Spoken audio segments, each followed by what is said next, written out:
Hello friends, कैसे हैं आप सब। आई होप कि आप सब अच्छे होंगे। फ्रेंड्स, पिछली वीडियो में हम लोगों ने बात की थी accounting entries of issue of shares के बारे में। आज हम लोग उसके आगे ही बात करेंगे। फ्रेंड्स, जनरली कंपनी अपने शेयर्स का पैसा एक साथ ना मांग करके, अर्थात कि वो अपना पैसा लमसम ना मांग करके वो इंस्टॉलमेंट में मांगती है। किससे? शेयर होल्डर से। इसका मतलब ये है कि कंपनी अपने शेयर होल्डर्स से शेयर्स का पैसा एक साथ ना मांग करके वह इंस्टॉलमेंट में मांगती है, जिससे कि शेयर होल्डर्स के ऊपर भी बर्डन नहीं पड़ता है। जैसे पिछली वीडियो में हम लोगों ने बात किया था कि यदि कोई यूनिवर्सिटी है, वह एप्लीकेशंस अनाउंस करती है। जो भी कैंडिडेट उस यूनिवर्सिटी के एप्लीकेशंस परचेस करना चाहते हैं कर सकते हैं। देन वह एग्ज़ाम कंडक्ट कराती है, देन सीट अलॉट करती है। तो एप्लीकेशंस के समय भी कैंडिडेट पैसा पे करता है, सीट अलॉट के समय भी कैंडिडेट पैसा पे करता है, और उसके बाद ये जो एग्जामिनेशन फ़ीस भी लगते हैं तो कैंडिडेट को एग्जामिनेशन फ़ीस भी पे करने पड़ते हैं। कहने का मतलब है कि यूनिवर्सिटी या कॉलेजेस अपने सारे फीस एक साथ ना मांग करके कैंडिडेट से या स्टूडेंट से वह इंस्टॉलमेंट में मांगती है। मतलब कि at the time of application, at the time of seat allotment, और फिर उसके बाद यदि एग्ज़ाम कराती है, एग्जामिनेशन फ़ीस लगते हैं तो एग्जामिनेशन फ़ीस भी पे करने पड़ते हैं। इसी तरीके से कंपनी भी है। कंपनी एप्लीकेशन के समय पैसा लेती है, at the time of allotment of share के समय भी, और उसके बाद यदि कंपनी को पैसे की आवश्यकता पड़ती है तो अपने शेयर होल्डर से जो बाकी बचे शेयर्स के पैसे हैं वो कॉल्स के रूप में मांगती है। तो इसी उपलक्ष्य में आज हम लोग एंट्री देखते हैं। पहली एंट्री है, यदि कंपनी अपने शेयर एट पार पर इशू कर रही है। ध्यान रखेंगे, एट पार। एट पार क्या मतलब है कि जब जितने का शेयर है उतने ही रुपए पर कंपनी अपने शेयर इशू कर रही है तो उसे एट पार कहते हैं। यदि कंपनी अपने शेयर एट पार पर इशू कर रही हो और इशू प्राइस इंस्टॉलमेंट में ले रही हो तो निम्नलिखित एंट्रियाँ की जाती हैं। क्या एंट्रियाँ की जाती हैं? पहला है व्हेन एप्लीकेशन मनी रिसीव्ड। सबसे पहले कंपनी के बुक में, हमने पहले भी बताया था, कंपनी के बुक में यही एंट्री की जाती है। क्या? Bank account debit to share application account. यदि लमसम अमाउंट मांगा जा रहा है तो टू शेयर कैपिटल अकाउंट होता है। तो पहली एंट्री क्या है? Bank account debit to share capital account. ठीक है, क्यों ऐसा होता है भाई? सबसे पहले कंपनी को आप एप्लीकेशंस देते हैं तो कंपनी के पास क्या होता है? पैसा प्राप्त होता है, मतलब बैंक के थ्रू पैसा आता है, इसलिए बैंक को डेबिट करते हैं, और टू शेयर एप्लीकेशंस होता है। ठीक है, आगे बात करते हैं। हाँ, इसका नरेशन है being share applications money received.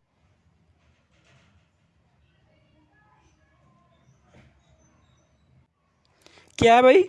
When application money transfer to capital account. इसका मतलब है कि आपने जो एप्लीकेशन मनी रिसीव किया है उसको शेयर कैपिटल में आप ट्रांसफ़र करना पड़ेगा। कहाँ ट्रांसफ़र करना पड़ेगा? शेयर कैपिटल अकाउंट में। तो क्या एंट्री बनेगी? Share capital account debit to share capital account.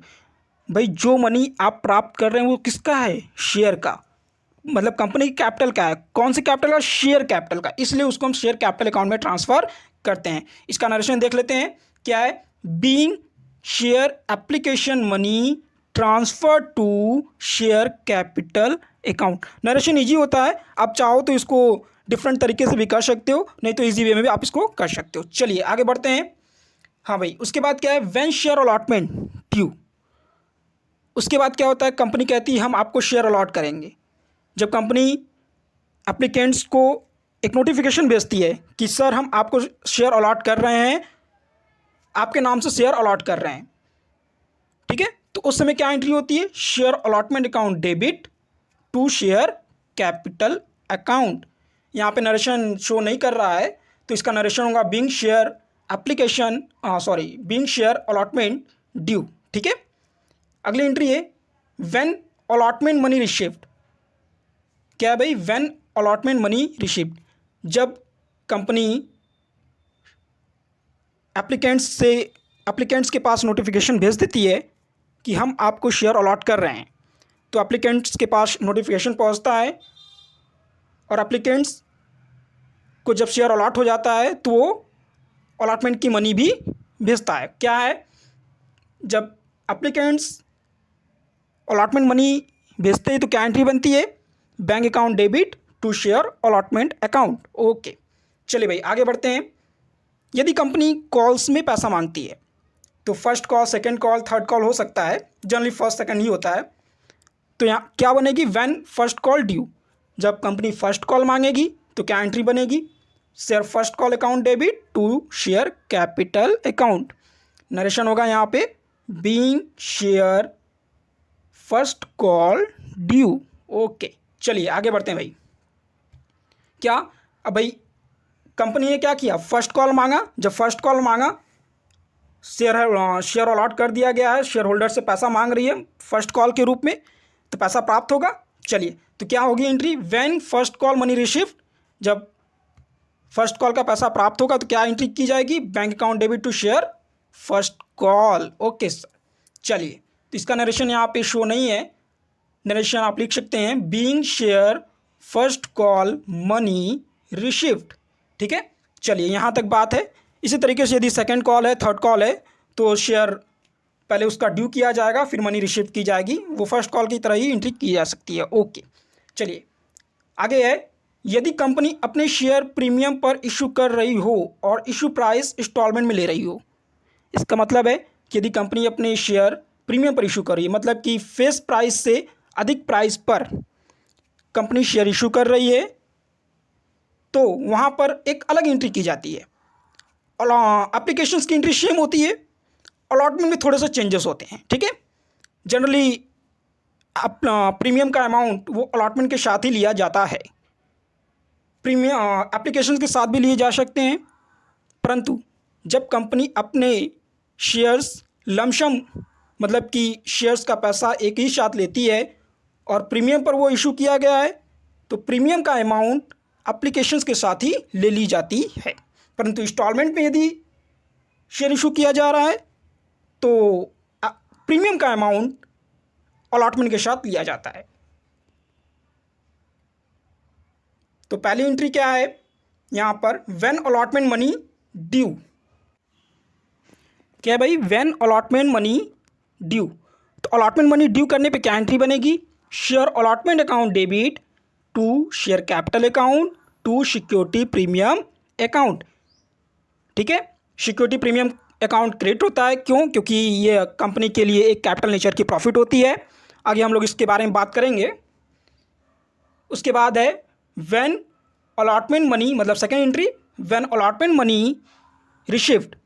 जब आपने शेयर होल्डर से अलॉटमेंट मनी पाया तो क्या एंट्री बनेगी, bank account debit to share allotment account. बाकी सारी एंट्री सेम होगी, मतलब कि एप्लीकेशंस की एंट्री सेम होगी, सिर्फ अलॉटमेंट में चेंजेस होंगे। उसके बाद कॉल्स की एंट्री भी सेम होगी पिछले जैसे। ठीक है, चलिए इसलिए हम आगे बढ़ते हैं। हाँ, if share issued at discount and issued price taken in installment. इसका मतलब है कि यदि कंपनी अपने शेयर्स डिस्काउंट पर इशू कर रही है और इशूड प्राइस इंस्टॉलमेंट में ले रही है, तो क्या एंट्री बनेगी।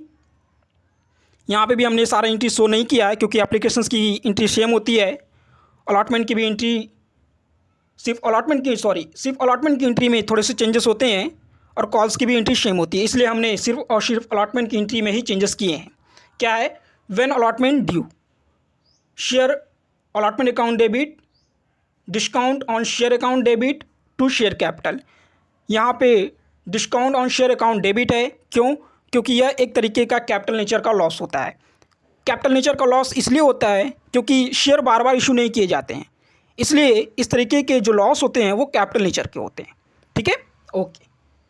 तो discount on issue of discount on share account debit किए जाते हैं, क्यों, क्योंकि यह कैपिटल नेचर का लॉस होता है। चलिए भाई, ठीक है, आगे बढ़ते हैं।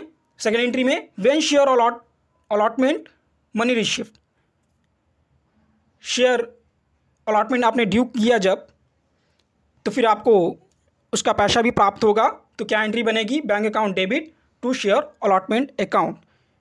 ठीक है, क्या एंट्री बनेगी, bank account debit to share allotment account. ठीक है, आज के लिए इतना ही। हम आगे इसी से रिलेटेड एक क्वेश्चंस लाएंगे और उसको अच्छी तरीके से समझेंगे। ठीक है, thanks for watching this video. Okay.